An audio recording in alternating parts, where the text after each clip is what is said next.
صدر مجلس و سابق ڈپٹی میئر یم فہیم کی دختر کا عقد مسعود جامع مسجد نظام آباد میں بحث نو خوبی انجام پایا۔ بعد ازاں نو افتتاح شدہ خوبصورت و آراستہ امپیریل کنونشن میں ضیافت کا پرتکلف اہتمام کیا گیا، جس میں ضلع نظام آباد کے ذی اثر سیاسی، سماجی، مذہبی قائدین و اکابرین کے علاوہ صحافیوں کی کثیر تعداد نے شرکت کی۔ اس پر اثر و مسرت انگیز تقریب کی سرپرستی الحاج محمد عبدالسلیم نے کی، جو یم فہیم کے بڑے بھائی ہیں، جبکہ ان کے برادران ڈاکٹر یم حلیم، عبدالرحیم انجینئر کے علاوہ روسا کے برادران یم عزیز، شعیب ریحان، صبور فرقان، بصیر عدنان، ملک افران، وحید بلال اور سمد عثمان نے مہمانوں کا استقبال کیا اور ان کی پرتکلف ضیافت کی۔ اس تقریب میں ریاض الدین مختار، سید نظر حسین، محمد شفیق، یم رحیم، یم مقید، ہارون خان کارپوریٹر، میر پرویز علی سابق کارپوریٹر،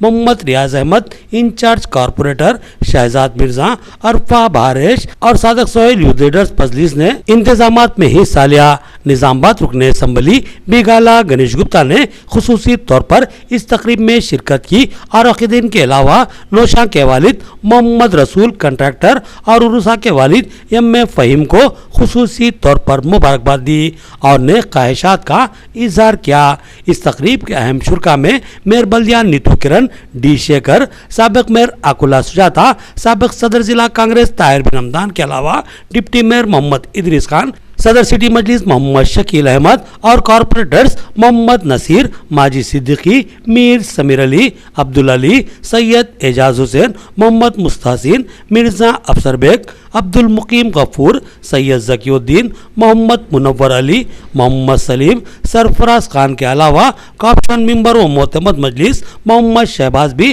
شامل تھے۔ ان کے علاوہ ایم ایل اے کے ہمراہ ٹیارس کارپوریٹرز محمد عبد القدوس اور ببلو خان بھی تقریب میں شریک ہوئے۔ علاوہ ازیں یم فہیم کے بچپن کے دوست محمد نصیر کنٹریکٹر، محمد ذاکر مالک شامل، یم سلیم حال مقیم سعودی، انور اللہ محی الدین مالک شامل و contractor, Mohammad Naeem Qamar editor Awam T V بھی اس تقریب میں شریک ہوئے اور Nausha Mohammad Firdaus I T engineer Canada کے علاوہ ان کے والد محمد رسول سول کنٹریکٹر اور عروسہ کے والد یم فہیم کو دلی مبارکباد دی اور عقیدین کو دعاؤں سے سرفراز کیا۔ ان کے علاوہ دیگر احباب میں سید نجیب علی ایڈوکیٹ، نوشا کے ماموں محمد شکیل، نائب صدر نشین مارکیٹ کمیٹی بودھن عزیز رائی قائد مجلس و دیگر کئی اہم شخصیتوں نے اس تقریب کو رونق بخشی۔